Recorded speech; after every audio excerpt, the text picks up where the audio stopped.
Good morning all students. शिक्षा सेतु में आप सभी स्टूडेंट्स का स्वागत है।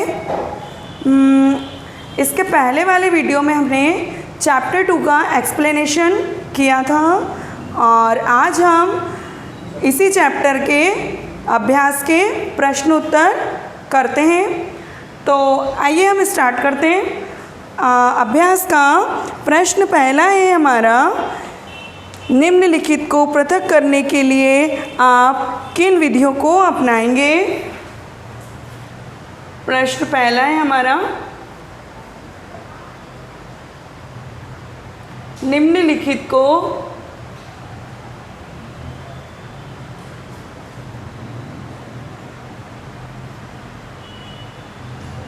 पृथक करने के लिए आप किन विधियों को अपनाएंगे।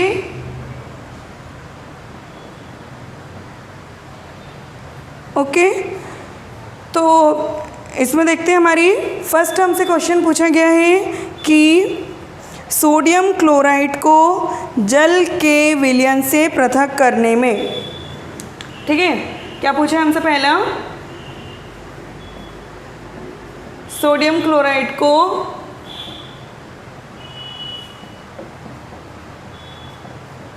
जल से पृथक करने में, सोडियम क्लोराइड मतलब अपना नमक, तो नमक को आपको वाटर से अगर अलग करना है तो आप कौन सी मेथड का यूज़ करेंगे। नमक को वाटर से अलग करने के लिए हम क्या करेंगे, वाष्पीकरण विधि का यूज़ करेंगे। अर्थात हम क्या करेंगे, इस सॉल्यूशन को बॉईल करेंगे, गर्म करेंगे, तो गर्म करने से जो वाटर रहेगा आपका वो वाष्प बनकर उड़ जाएगा, वेपराइज्ड हो जाएगा और सिर्फ आपके पास सोडियम क्लोराइड NaCl अर्थात नमक शेष बच जाएगा। तो इसका आंसर है वाष्पीकरण।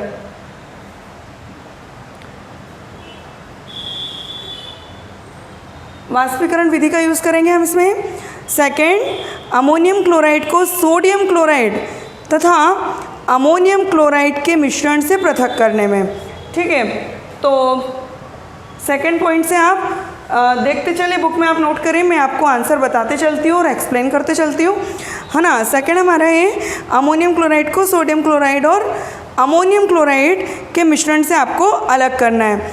तो अमोनियम क्लोराइड एक सब्लिमेंट पदार्थ है, अर्थात वो सॉलिड फॉर्म में होता है, तो सॉलिड फॉर्म में है वो, तो आप जैसे ही उसे गर्म करते हैं तो क्या होगा, गर्म करने पर जो आपका अमोनियम क्लोराइड होगा वो वेपराइज्ड हो जाएगा, वाष्पीकृत हो जाएगा, मतलब बिना लिक्विड अवस्था में आए डायरेक्टली वो गैस फॉर्म में चेंज हो जाएगा।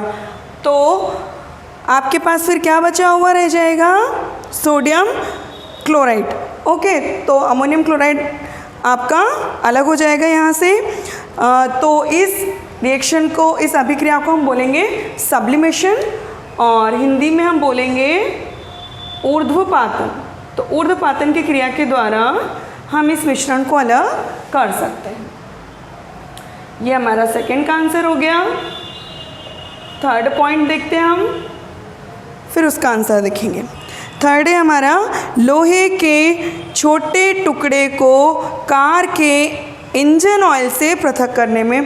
कार का जो इंजन ऑयल होता है उसमें क्या होते हैं, लोहे के छोटे छोटे टुकड़े या पीसेस हो सकते हैं। तो अगर आपको अलग करना है कार के इंजन में से उन धातु के टुकड़ों को, तो आप क्या करेंगे, फिल्ट्रेशन कर सकते हैं। फिल्ट्रेशन को हिंदी में हम बोलेंगे छानन विधि के द्वारा, ठीक है, फिल्टर कर कर या छान कर आप अलग कर सकते हैं। उसके बाद अगला क्वेश्चन है हमें दही से मक्खन निकालने के लिए। ओके, दही से हमको क्या अलग करना है, मक्खन अलग करना है। तो इसको हम सेंट्रीफ्यूगेशन के द्वारा अलग करेंगे और सेंट्रीफ्यूगेशन को हम हिंदी में बोलेंगे अपकेंद्रीकरण। इसका आंसर आएगा हमारा अपकेंद्रीकरण। ओके, और आगे हमसे पूछा गया है अब जल से तेल निकालने के लिए। तो जल से तेल निकालने के लिए हम क्या करेंगे, जो वाटर होता है वो भारी होता है ऑयल के कंपैरिजन में, तो जब दोनों को मिक्स करते हैं तो ऑयल हल्का होने के कारण क्या होता है कि वाटर के ऊपर तैरने लगेगा।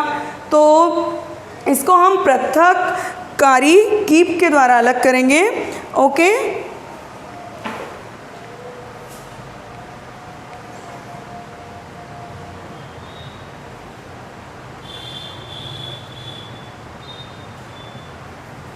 या इसको हम लिख सकते हैं, एक और नेम लिख सकते हैं, पृथक्कारी कीप या पृथक्करण कीप।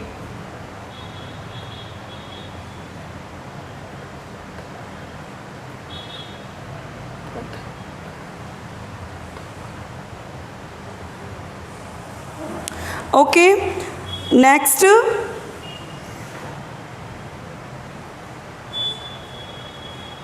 सिक्स वाला हमसे पूछा गया है कि चाय से चाय की पत्तियों को पृथक करने में। तो डेली लाइफ में हम यूज़ करते ही चाय पीते ही हैं, तो हमने देखा होगा कि जब हम चाय पीते हैं तो चाय की पत्तियों को किस विधि के द्वारा अलग करते हैं, फिल्ट्रेशन के द्वारा। ओके, तो इसको हिंदी में लिख लेंगे छानन विधि, ये इंग्लिश में फिल्ट्रेशन मेथड। फिर 7 नंबर का हमसे पूछा गया है बालू से लोहे की पिनों को पृथक करने में। जो बालू रेत होती है उसमें अगर लोहे की पिन या लोहे की कील वगैरह सब मिक्स हो जाती हैं, तो इसको आप कैसे अलग करेंगे।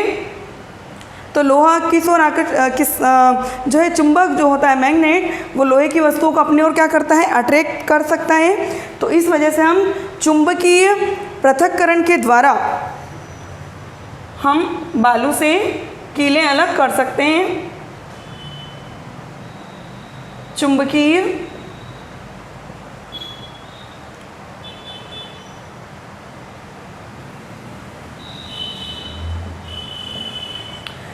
पृथक्करण के द्वारा। नेक्स्ट हमसे पूछा गया है भूसे से गेहूं के दानों को पृथक करने में। अब अगर गेहूं है हमारे पास बट उसमें अगर भूसा मिला हुआ है तो हम कैसे अलग करेंगे। तो भूसा बहुत ही हल्का होता है, तो हम क्या करेंगे, उन दोनों के मिश्रण को हम क्या करेंगे, जब हवा तेज़ चलती है तो ऊंचाई से गिराने पर जो भूसा रहेगा वो हल्का होगा, तो हल्का होने के कारण वो दूर जाकर उड़ेगा, और जो अब अनाज है वो भारी है तो वो हमको वहीं पर प्राप्त हो जाएगा। तो इस विधि को बोलते हैं निष्पादन विधि।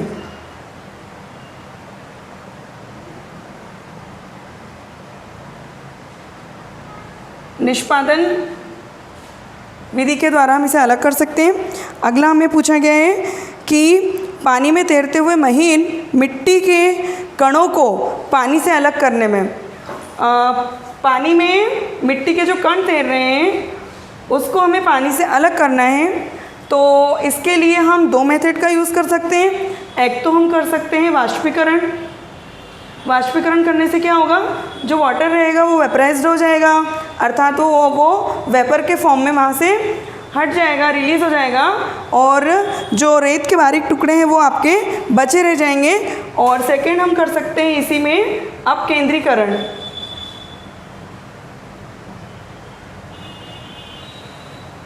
तो दोनों मेथड में से कोई सी मेथड आप अप्लाई करके इस मिश्रण को अलग कर सकते हैं। और इसी में लास्ट है हमारा पुष्प की पंखुड़ियों के निचोड़ से विभिन्न रंजकों को पृथक करने में। अब फ्लावर जो है उसकी जो पंखुड़ियाँ हैं, जो पेटल्स हैं, उनका क्या किया है, रस निकाल लिया गया है। अब उस रस में जितने भी कलर मिक्स हैं वो हमको अलग अलग करना है। तो इस विधि में यूज़ किया जाता है, इसमें यूज़ करने के लिए हम कौन सी विधि का यूज़ करेंगे, क्रोमेटोग्राफी। और क्रोमेटोग्राफी ओनली उसी में अप्लाई होगी जिसमें जो सारे पदार्थ एक ही सॉल्यूशन में घुले हुए होने चाहिए। सारे जो कलर हैं, रंजक हैं, वो एक ही विलायक में घुले हुए होने चाहिए। तो उसके लिए क्रोमेटोग्राफी का यूज़ होगा। ओके, ये क्वेश्चन नंबर 1 हमारा फिनिश हो गया है। अब हम स्टार्ट करते हैं हमारा क्वेश्चन नंबर 2।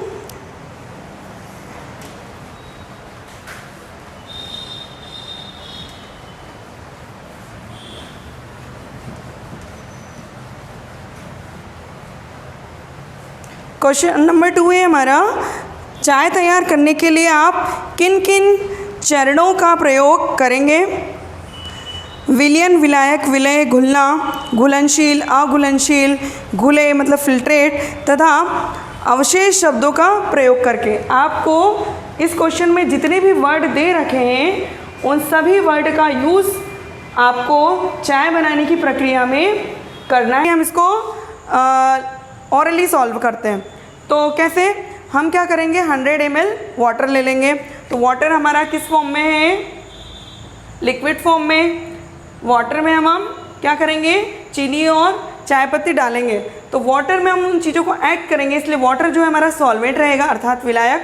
तो ये एक वर्ड का यूज़ हो गया है यहाँ पर विलायक का। फिर हम क्या करेंगे, नेक्स्ट हमने चाय बनाने की पूरी प्रक्रिया हमको करनी है। तो हम क्या करते हैं, एक बर्तन में हमने 100 ml वाटर ले लिया है।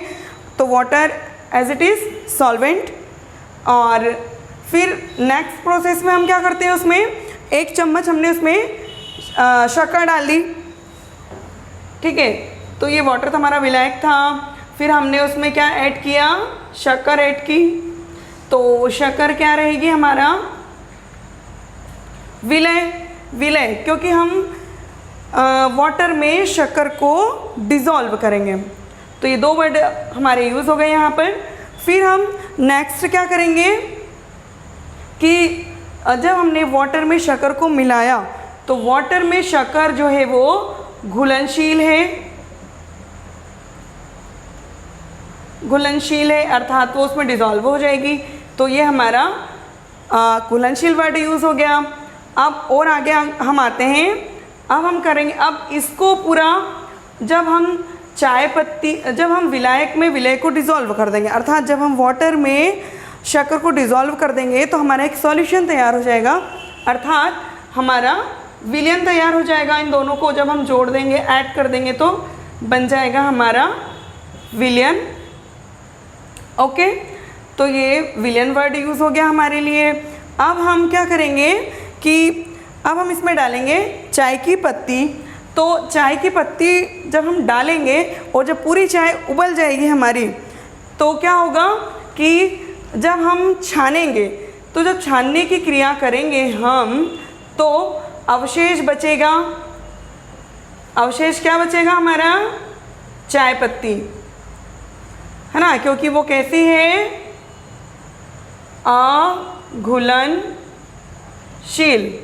अघुलनशील मतलब वो उसमें डिज़ोल्व नहीं होगी, ओनली चाय का उसमें कलर आएगा।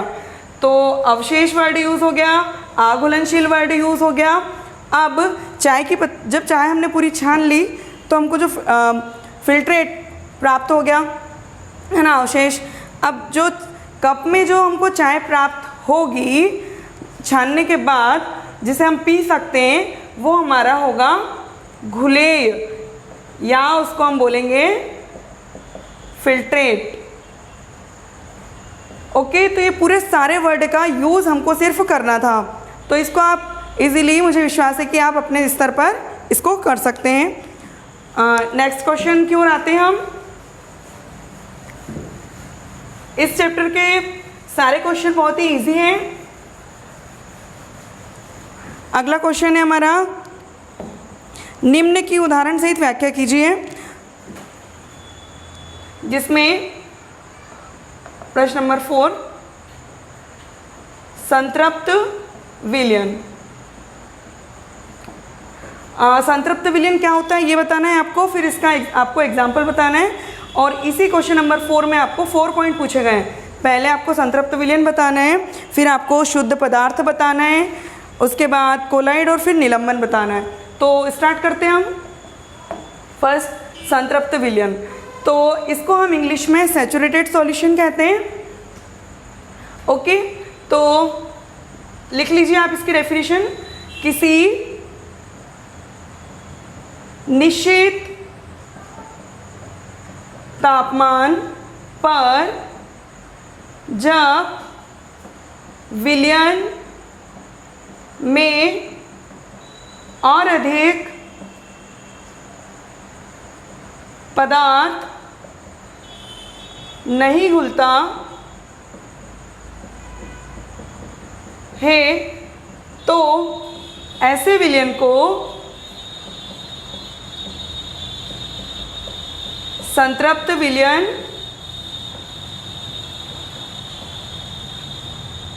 कहते हैं। ओके, फॉर एग्जाम्पल जैसे कि हम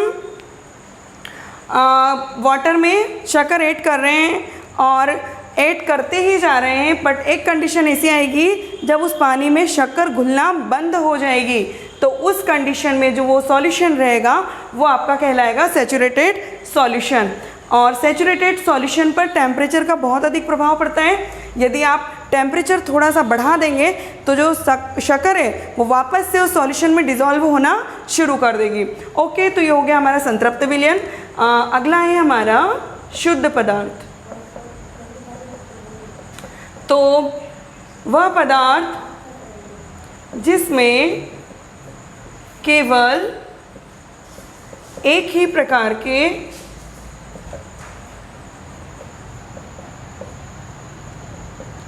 कण या परमाणु या अणु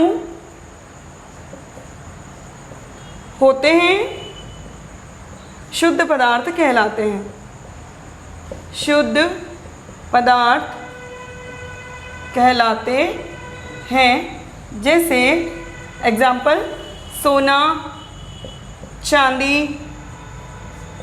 जल आदि, ये सभी हो गया हमारा इसके एग्जाम्पल।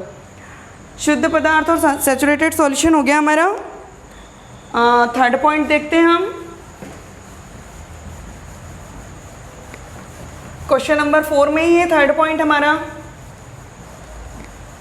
थर्ड पॉइंट है हमारा कोलाइट।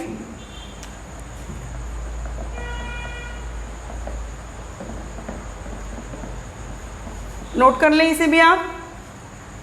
यह एक विषमांगी मिश्रण है जिसमें कणों का आकार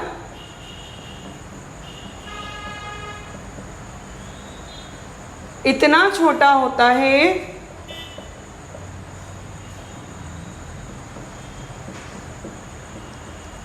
कि वे हमें पृथक रूप से दिखाई नहीं देते हैं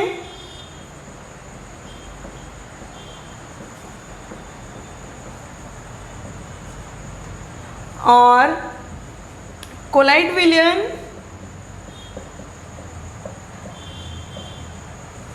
प्रकाश किरणों को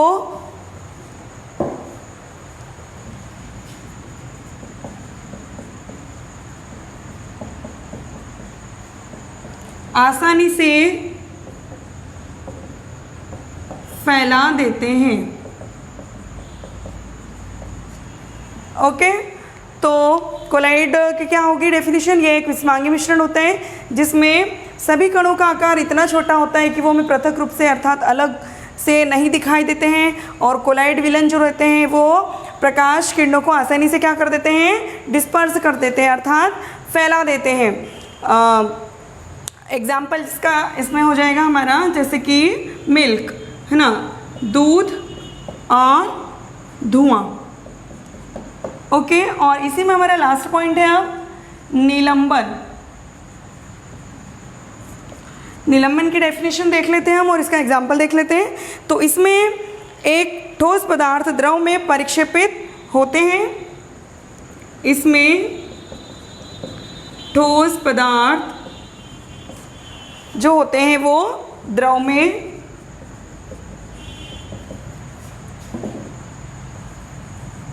परिक्षेपित होते हैं, जिसके कारण विलेय पदार्थ के कण घुलते नहीं हैं, बल्कि माध्यम में वितरित होते हैं। फॉर एग्जाम्पल आ जाएगा इसमें आपका पेंट, जो लोहे की वस्तु या फिर दरवाजे वगैरह पे जो पेंट किया जाता है वो इसके अंतर्गत आएगा।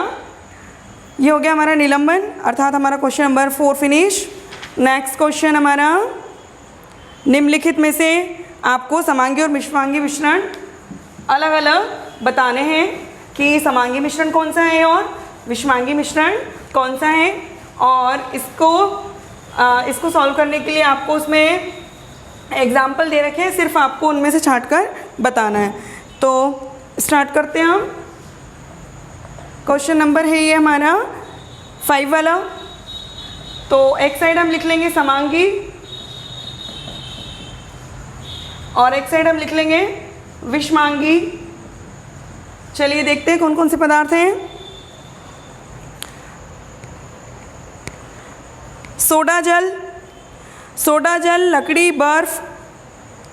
तो जो आपका पहला है आपका सोडा जल। तो सोडा जल जो है वो क्या है, समांगी मिश्रण है। तो हम इसको लिखेंगे हम समांगी के अंतर्गत। सोडा जल समांगी मिश्रण में आएगा, क्योंकि ये पूरी तरह से डिज़ोल्व होता है एक दूसरे में। हम अलग से नहीं पता कर सकते हैं कि इसमें मतलब देखने पर आपको ऐसा लगेगा पूरा कि ये एक पूरा जो सॉल्यूशन बना हुआ है उसमें आपको विलेय पदार्थ के जो है वो आपको बिल्कुल नहीं दिखाई देगा। तो ये एक समांगी मिश्रण है। अगला हमें पूछा गया है लकड़ी। तो लकड़ी जो है वो क्या है, विषमांगी। विषमांगी में लिखेंगे उसको। फिर अगला हमसे पूछा गया है बर्फ। बर्फ जो है वो समांगी में आएगा। अगला है फिर वायु। वायु भी समांगी मिश्रण है। उसके बाद है मिट्टी। तो मिट्टी में कई सारे तत्व होते हैं, कई सारे पदार्थ का मिश्रण होता है वो, तो इसलिए मिट्टी जो है वो एक विषमांगी मिश्रण के अंतर्गत आएगा। उसके बाद हमसे पूछा गया है सिरका। सिरका जो है वो समांगी है। और लास्ट है हमारा छनी हुई चाय। छनी हुई चाय भी जो हमारी रहेगी वो समांगी के अंतर्गत आएगी। ओके, नोट कर लें आप ये आंसर। आते हैं हम क्वेश्चन नंबर 6 पर। क्वेश्चन नंबर 6 बहुत ही ईजी है, इसको हम इजीली ऑरली तरीके से समझ लेते हैं। क्या पूछा गया है हमसे क्वेश्चन नंबर 6 में कि आप किस प्रकार पुष्टि करेंगे कि दिया हुआ रंगहीन द्रव शुद्ध जल है। रंगहीन मतलब कलरलेस। आपको एक द्रव, एक लिक्विड दे रखा है जिसमें कोई कलर नहीं है, बट आप उसको कैसे बताएंगे कि ये जो वाटर आपको दे रखा है या जो लिक्विड आपको दे रखा है वो शुद्ध है या नहीं, प्योर है या नहीं। तो इसको करने के लिए हमें पता ही है कि शुद्ध वाटर का बॉइलिंग पॉइंट कितना होता है, 100 डिग्री सेल्सियस। ओके, तो हम कैसे जानेंगे, ये एक बहुत ही शानदार ट्रिक है याद करने के लिए। तो जो द्रव आपको दे रखा है उसको आप लीजिए, और अगर वो द्रव 100 डिग्री सेंटीग्रेड पर उबलना शुरू हो जाता है तो आप समझ जाएंगे कि दिया हुआ जो रंगहीन द्रव है वो शुद्ध है।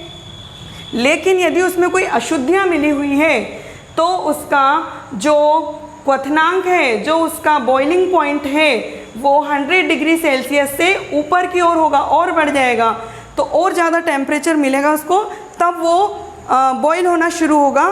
तो इस ट्रिक के द्वारा हम पहचान सकते हैं कि दिया हुआ रंगहीन द्रव जो है वो शुद्ध वाटर है या नहीं। क्वेश्चन नंबर 7, आपको बताना है कि निम्नलिखित में से कौन सी वस्तुएं शुद्ध पदार्थ हैं।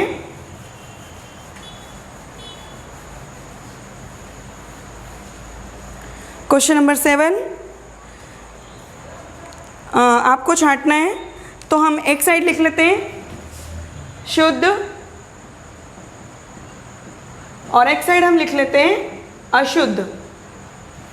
ऐसे आप कॉलम बना लीजिए तो आपको उनको चयन करने में बहुत ही आसानी होगी। छांटते हैं हम शुद्ध वस्तुएं और अशुद्ध वस्तुएं। तो पहले हम देखते हैं बर्फ़। तो बर्फ़ जो है वो शुद्ध है। उसके बाद अगला है दूध। तो दूध जो है वो किस कैटेगरी में आएगा? अशुद्ध की कैटेगरी में। क्यों? क्योंकि इसमें साथ में क्या मिला हुआ होता है? वाटर, प्रोटीन, फैट, ये कई सारी चीज़ें इसमें मिली होती हैं, इसलिए ये अशुद्ध की श्रेणी में आएगा। फिर उसके बाद है लोहा। तो लोहा जो है वो शुद्ध रूप में आएगा। और अगला हमसे पूछा गया है लोहा के बाद हाइड्रोक्लोरिक एसिड। तो हाइड्रोक्लोरिक एसिड जो है वो एक यौगिक है। तो यौगिक होने के कारण वो जो है हाइड्रोक्लोरिक एसिड का फॉर्मूला है हमारा HCl। तो वो किस रूप में रहेगा? शुद्ध रूप में। उसके बाद अगला हमसे पूछा है कैल्शियम ऑक्साइड, जिसका फॉर्मूला होता है CaO। ये भी एक यौगिक है, तो ये भी शुद्ध रहेगा। उसके बाद हमसे पूछा गया है पारा। पारा जो है वो एक धातु है और रूम टेम्परेचर पर वो लिक्विड फॉर्म में होती है। अर्थात पारा जो है वो आपने देखा ही होगा थर्मामीटर में जो यूज़ किया जाता है। तो पारा जो है वो शुद्ध में आएगा। उसके बाद अगला हमारा है ईंट। ईंट जो है वो मिट्टी से बनी हुई होती है और मिट्टी कई सारे उसमें मिट्टी में तत्व मौजूद होते हैं, पदार्थ मौजूद होते हैं, कई सारे मिश्रण होते हैं उसमें, इसलिए ईंट जो है वो अशुद्ध में आएगा। ईंट के बाद लकड़ी। लकड़ी भी अशुद्ध में। और लास्ट हवा, वायु। तो वायु भी जो है वो कई सारी गैसों का मिश्रण होती है, तो इसलिए वो भी किस में आएगी? हमारी अशुद्ध में। ओके, हो गया हमारा फिनिश। अब हम आते हैं क्वेश्चन नंबर 8 पर।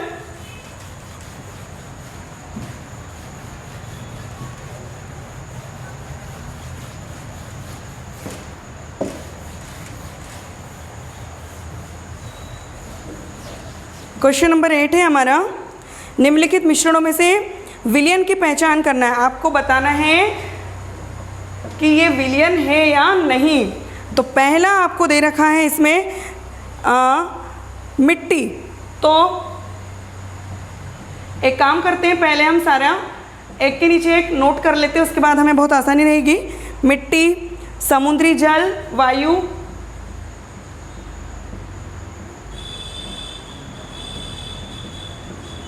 उसके बाद है कोयला और सोडा जल।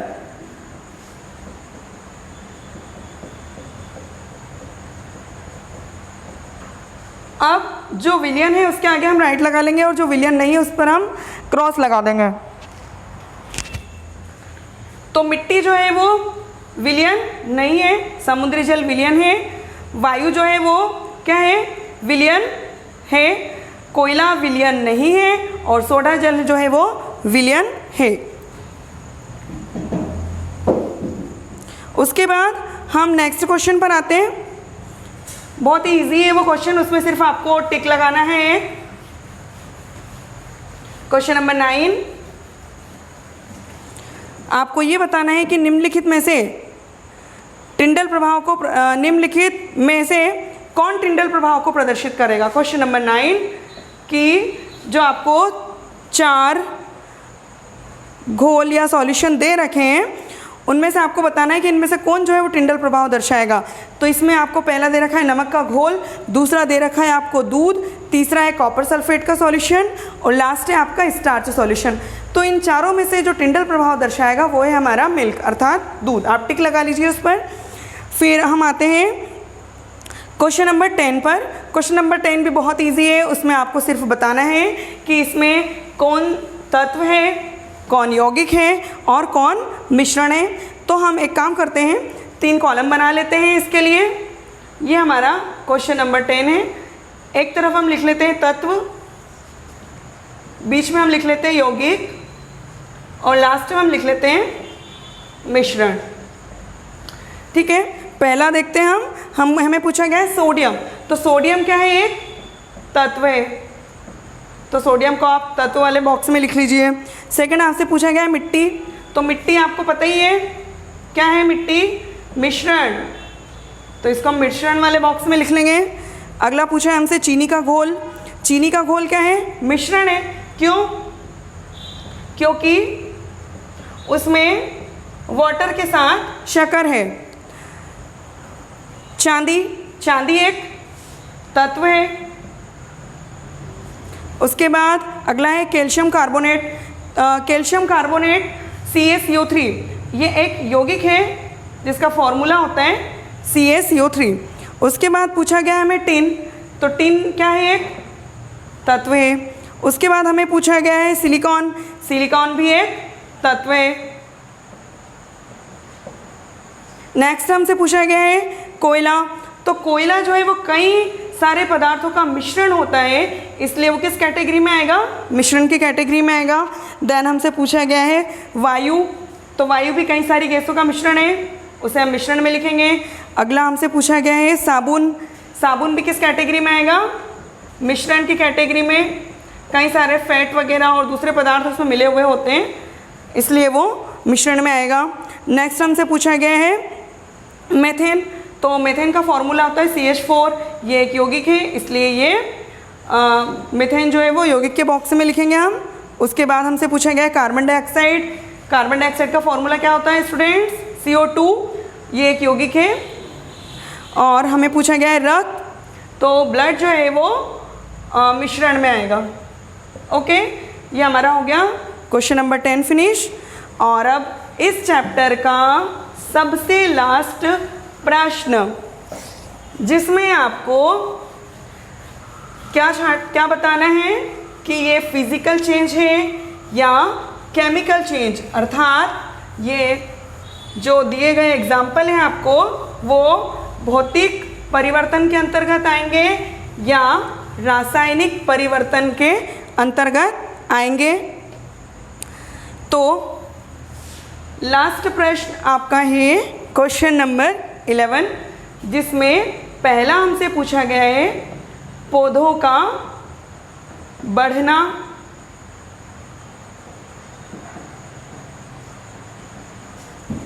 ठीक है, और तो आप यहीं से करते चल रहे सॉल्व इसको। तो पौधों का बढ़ना क्या होता है? जब पौधे बढ़ते हैं तो उसमें कई सारे केमिकल चेंजेस होते हैं जिसके कारण पौधा बढ़ता है। तो इसलिए ये किस परिवर्तन के अंतर्गत आएगा? रासायनिक परिवर्तन। ओके, फर्स्ट हो गया हमारा। सेकंड देखते हैं हम,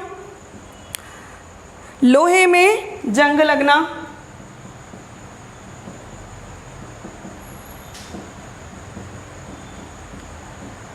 जब लोहे को हवा या नमी मिल जाती है तो उस पर जंग लग जाती है, तो इससे में एक केमिकल रिएक्शन हुई है, इसलिए ये एक रासायनिक परिवर्तन है।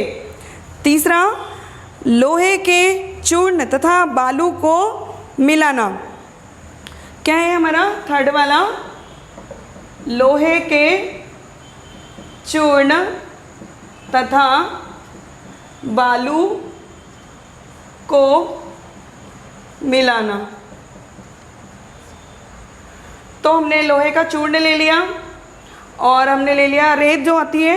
दोनों को हम जब मिलाएंगे तो आपस में कोई रिएक्शन नहीं होगी, तो इसलिए ये रहेगा भौतिक परिवर्तन, कोई चेंज नहीं होगा इसमें, इसलिए भौतिक परिवर्तन होगा। उसके बाद है फिर खाना पकाना। फोर्थ पॉइंट है हमारा खाना पकाना।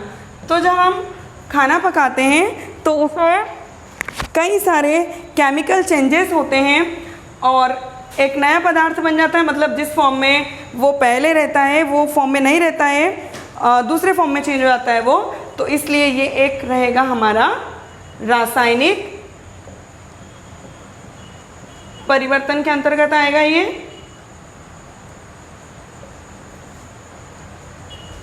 4th हो गया हमारा फिनिश। 5 वाला देखते हैं हम। भोजन का पाचन, भोजन का पाचन, डाइजेशन ऑफ फूड। तो जब डाइजेशन ऑफ फूड या भोजन के पाचन की जो प्रक्रिया होती है तो इसमें जो जटिल पदार्थ होते हैं वो केमिकल रिएक्शन के द्वारा सिंपल फॉर्म में टूटते हैं, सरल पदार्थों में टूट जाते हैं। इसलिए ये जो रहेगी वो एक रासायनिक क्रिया होती है, इसलिए ये किस श्रेणी में आएगी? रासायनिक परिवर्तन में। 6 पॉइंट देखते हैं हमारा। जल से बर्फ का बनना,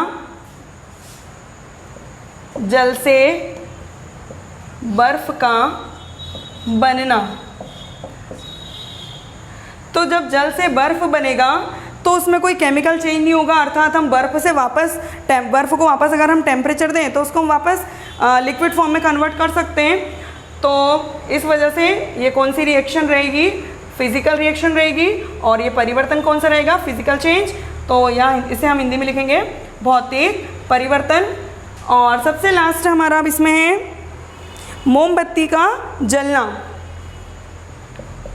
मोमबत्ती का जलना, आप सबने कभी ना कभी मोमबत्ती जलाई होगी। तो जब हम मोमबत्ती को जलाते हैं तो आपने देखा होगा कि मोमबत्ती को जलाने से क्या होता है? हीट, प्रकाश मिलता है हमको, और साथ में CO2 कार्बन डाइऑक्साइड गैस भी बनती है। तो इस प्रकार एक रिएक्शन होती है। तो इस वजह से जो मोमबत्ती का जलना है वो क्या है? रासायनिक परिवर्तन। ओके स्टूडेंट्स, हमारा ये सेकेंड चैप्टर का जो सारे अभ्यास थे उसके जो ऑल क्वेश्चन आंसर थे वो हमने डिस्कस कर लिए हैं आज।